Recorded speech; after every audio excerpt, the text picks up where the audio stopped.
మీ personal interviews మరియు వ్యాపార ప్రకటనల కొరకు ఈ నెంబర్ని సంప్రదించండి. నమస్తే, వెల్కమ్ టు మనం టీవీ. ప్రస్తుతం మనతో పాటు ఉన్నారు హోమియోపతి డాక్టర్ చైతన్ రాజు గారు. వారితో మాట్లాడదాం. హలో అండి, నమస్తే. నమస్తే అండి. నరాల వీక్నెస్ గురించి మాట్లాడుకుందాం. నర్వ్స్ వీక్నెస్ అనేది ఎందుకు చూస్తాం, అసలు నర్వ్ వీక్నెస్ అనేవి మనం ఎలా గుర్తించాలి, సో ఎందుకు వస్తుంది అంటారు, సో దానివల్ల కూడా కొన్ని డిసీజెస్ వస్తున్నాయి అంటారు కదా. సో ఎలాంటి డిసీజెస్ మనం చూస్తాం నర్వ్స్ వీక్గా ఉంటాయి? ఇప్పుడు అందరు అంటుంటారు నాకు నరాల వీక్నెస్ ప్రాబ్లం ఉంది అది ఇది అనేసి. అసలు నరాలు అంటే ఏంది మనకు ఫస్ట్ అర్థం అవ్వాలి. ఇప్పుడు మన బ్రెయిన్ ఉంది, స్పైనల్ కార్డ్ ఉంది కదా, ఇవి మెయిన్ నరాలు మన బాడీలో. దీంట్లో నుంచి ఎన్నో వైర్లు లాగా బయటికి వస్తాయి. అవన్నీ మనం చేతులకి కాళ్ళకి సప్లై చేస్తాయి. ఇవి చేతులకి కాళ్ళకి సప్లై చేస్తే ఇప్పుడు మొత్తం ఈ టిప్ వరకు కూడా నరాలు సప్లై ఉంటాయి. అంటే ఇప్పుడు మనకు ఇప్పుడు ఒక ఇల్లు ఉంది, దాంట్లో అన్ని వైర్లు ఉంటాయి కదా, అవి నరాలు లాగా అన్నమాట. అయితే మన బాడీలో కూడా అన్ని వైర్లు ఉంటాయి. ఇవి ఎలక్ట్రిక్ కరెంట్ పాస్ చేస్తాయి అన్నమాట. సో ఆ ఎలక్ట్రిక్ కరెంట్ పాస్ చేయడం వల్ల మనకు స్పర్శ కానీ లేదంటే మూమెంట్స్ కానీ ఆ ఎలక్ట్రిక్ కరెంట్స్ వల్లనే మనం మూమెంట్ చేస్తాం. ఈ ఎలక్ట్రిక్ కరెంట్ దేంట్లో పాస్ అవుతుంది? నరాల్లో పాస్ అవుతుంది. అయితే ఈ నరాల్లో ఎప్పుడైతే కరెంట్ ప్రాబ్లం అవుతుంది కదా, అప్పుడు నరాల ప్రాబ్లం ఏదో ఒకటి వస్తుంది. అయితే ఇప్పుడు దీనికి ఏమేమి జబ్బులు ఉంటే నరాల వీక్నెస్ వస్తుంది అని అడిగినారు మీరు. ఇప్పుడు మెడలో ప్రాబ్లం ఉంది అనుకోండి, సర్వైకల్ స్పాండిలోసిస్ ఉంది అనుకోండి.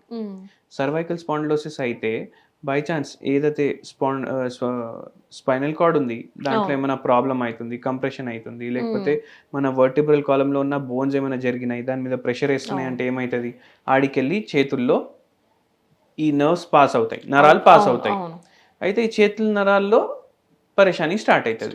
ఒక్కొక్కసారి చేతుల్లో తిమ్మిర్లు రావడం, చేతులు లాగడం, మెడ నొప్పి, జనరల్ గా చూస్తున్న ప్రాబ్లం అయితే తిమ్మిర్లు, చక్కర్లు రావడం. ఇప్పుడు కూర్చుంటే పేషెంట్ కి మన దగ్గర ఒక పేషెంట్ వచ్చింది, కూర్చుంటే ఇట్లా రూమ్ తిరిగినట్టు అవుతాడు. అది కూడా నర్వ్స్ వీక్నెస్. రూమ్ తిరిగినట్టు అవుతుంది, కొందరికి తల తిరిగినట్టు అవుతుంది. సో అట్లా. ఇప్పుడు నడుములో ఏమైనా ప్రాబ్లం వచ్చింది, కాళ్ళల్లో తిమ్మిర్లు రావడం, స్పర్శ లేకపోవడం. ఇప్పుడు ఒక్కొక్కసారి షుగర్ వ్యాధి ఉంటుంది కొందరు పేషెంట్లకు. అయితే వాళ్ళకి ఏమవుతుంది, పెరిఫరల్ న్యూరోపతి అవుతుంది, లేదంటే డయాబెటిక్ న్యూరోపతి అవుతుంది వాళ్ళకు. కొందరు పేషెంట్స్ అయితే ఎట్లా వస్తారు, ఇట్లా నిల్చుంటే కూడా వాళ్ళకి కాళ్ళల్లో తిమ్మిర్లు వస్తాయి, స్పర్శ ఉండదు, ఎక్కడ పడిపోతాను అనేసి భయం ఉంటుంది. సో ఇవన్నీ ట్రీట్మెంట్స్కి వస్తారు మన దగ్గర.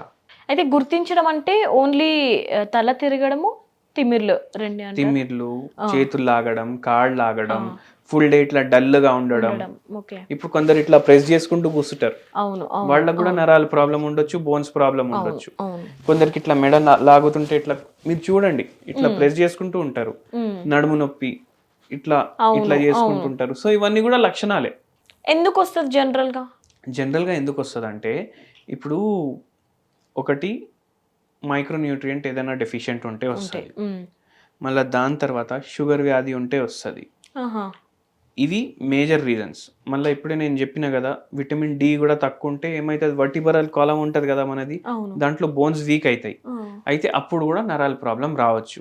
జనరల్లీ ఇప్పుడు ఎక్కువ విటమిన్ B12 తక్కువ ఉంటే ఏమవుతుంది, నరాల మీద మైలిన్ షీత్ అని ఒక షీత్ ఉంటుంది. ఆ షీత్ సరిగా లేకపోతే ఇంపల్స్ కరెక్ట్గా పాస్ కాదు. సో బై ఛాన్స్ B12 తక్కువ ఉంది, ఈ మైలిన్ షీట్ డ్యామేజ్ అయ్యే ఛాన్సులు ఉంటాయి. సో అవి లేకుండా మీరు చూసుకోవాలి. నర్వ్స్ వల్ల ఇంకా ఎటువంటి డిసీజెస్ ఏం రావు అంటారా? అవి వీక్ గా ఉంటే ఏదైనా డిసీజెస్ వస్తాయి అంటారా? అటాక్ అయ్యే ఛాన్స్ ఉందంటారా? ఇప్పుడు స్పాండిలోసిస్ ఉంది, నడుములో ప్రాబ్లం ఉంటే మనకు లంబార్ స్పాండిలోసిస్ కానీ, సియాటికా ఇంకో ప్రాబ్లం ఉంది, నరాలది ప్రాబ్లం. మళ్ళీ దాని తర్వాత మనకు న్యూరోపతి చెప్పిన నేను, డయాబెటిక్ స్టేజెస్ లో ఉంది అనుకోండి ప్రాబ్లం. అట్లా వాళ్ళు మళ్ళీ వేరే చాలా న్యూరోలాజికల్ ప్రాబ్లమ్స్ అయితే చాలా ఉంటాయి కదా, ఉంటుంది హోమియోపతి మందు. అట్లా దీనికి ఎటువంటి సైడ్ ఎఫెక్ట్ ఉండదు. చెక్ పెట్టాలి అంటారు, ఎలా తగ్గించాలి, ఇంట్లో ఏదైనా వాడడానికి కూడా చిట్కాలు ఏదైనా ఉంటాయంటారు? ఇప్పుడు హోమియోపతిలో మీకు శాశ్వత పరిష్కారం ఉంటుంది ఏ రోగానికి. సో ఇట్లా నరాల ప్రాబ్లం, ఇప్పుడు డయాబెటిక్ న్యూరోపతి అన్నాము, పెరిఫరల్ న్యూరోపతి అన్నాము, స్పాండిలోసిస్ ప్రాబ్లమ్స్, వర్టిగో ప్రాబ్లమ్స్, ఇవన్నిటికీ మీకు పేషెంట్ టు పేషెంట్ మందులు చేంజ్ అవుతాయి. ఇప్పుడు నాకు నరాల ప్రాబ్లం ఉంది, మీకు నరాల ప్రాబ్లం ఉంది. ఇప్పుడు హోమియోపతి డాక్టర్ దగ్గరకు వస్తే వాళ్ళు డీటెయిల్డ్గా మాట్లాడి పేషెంట్ని బట్టి మందులు ఇస్తారు. కానీ ఇప్పుడు కొందరికి జర చేతులు లాగుతున్నాయి, కాళ్ళు లాగుతున్నాయి, అర్లీ స్టేజెస్లో ఉందనుకోండి ప్రాబ్లం, వాళ్ళు ఏం చేసుకోవచ్చు అంటే జింకమ్ మెటాలికమ్ అనేసి ఒక మందు ఉంటుంది, హోమియోపతి మందు. ఆహా. దీనికి ఎటువంటి సైడ్ ఎఫెక్ట్ ఉండదు. మ్మ్. ఇది డైలీ 5 pills 1 mg potencyలో మ్మ్. మార్నింగ్ ఒకసారి కన్జ్యూమ్ చేస్తే వాళ్ళకు జస్ట్ కొన్ని రోజుల నుంచి చాలా మైల్డ్ ఉంది ప్రాబ్లం, ఆ. చాలా వరకు వాళ్ళకు రిలీఫ్ అయిపోతుంది. కానీ ఎక్కువ ఉంది ప్రాబ్లం అంటే వాళ్ళు కంపల్సరీ డాక్టర్ని కలవాలి. కలవాలి. మళ్ళీ అవి కాకుండా ఇప్పుడు మీరు ఇంట్లో ఉన్న చిట్కాలు అన్నారు కదా, అవును. కర్పూరం తెలుసు కదా మీకు. అవును. అది జనరల్గా మీరు ఇప్పుడు మనం ఆరతి చేస్తే కర్పూరం అవును. పెడతాం, అప్పుడు బ్లాక్ అవి వస్తాయి కదా దాంట్లో, మ్మ్. మ్మ్. పొగ పొగ వచ్చి- వస్తుంది కదా. అవును. సో బ్లాక్ కలర్ వస్తుంది. అవును. అయితే అది అడల్ట్రేటెడ్ ఉండొచ్చు. ఆహా. కానీ భీమ్సేని కపూర్ అనేసి ఒక కపూరం వస్తుంది, ఆ. భీమ్సేని కపూర్. భీమ్సేని. మ్మ్. ఆ? అది ఏం చేయాలంటే కొంచెం తీసుకోవాలి, మ్మ్. కొంచెం తీసుకొని దాన్ని వాటర్లో కలుపుకోవాలి. మ్మ్. కలుపుకొని దీంట్లో తులసి యాడ్ చేయాలి, కొంచెం తులసి. మ్మ్. తులసి యాడ్ చేసి ఆ వాటర్ని వదిలేసేయాలి అట్లనే కొద్దిసేపు. మ్మ్. దాని తర్వాత ఆ వాటర్ డైలీ కన్జ్యూమ్ చేస్తే మీకు నరాల ప్రాబ్లమ్స్ తగ్గే ఛాన్సులు ఎక్కువ ఉంటాయి. అంటే జర రిలీఫ్ ఉంటుంది, మంచిగా అనిపిస్తుంది. ఆహా. అది కాకుండా ఇప్పుడు కొందరికి ఆందోళన వస్తుంది, మ్మ్. ఆందోళన వల్ల కూడా వాళ్ళకి నరాల ప్రాబ్లమ్స్ వస్తాయి. వస్తది. అవును. సో అది కూడా రిలీఫ్ ఉంటుంది వాళ్ళకు. సో ఎంత మట్టికి అంటే ఒక గ్లాస్ మట్టికి తాగాలంటారా? ఒక గిలాస్ లో ఇంత కర్పూరం వేసుకోండి. భీమ్సేని కపూరమే వేయాలి, మళ్ళీ ఏ మళ్ళీ కపూరం అంటే ఆ అవును. కపూరం వేయొద్దు, వేయకూడదు. ఆ. భీమ్సేని కపూరే వేయాలి. ఆ. అది వేసుకొని తాగాలి. ఎస్. సో ఎన్ని రోజుల్లో రిలీఫ్ వస్తుంది అంటారు?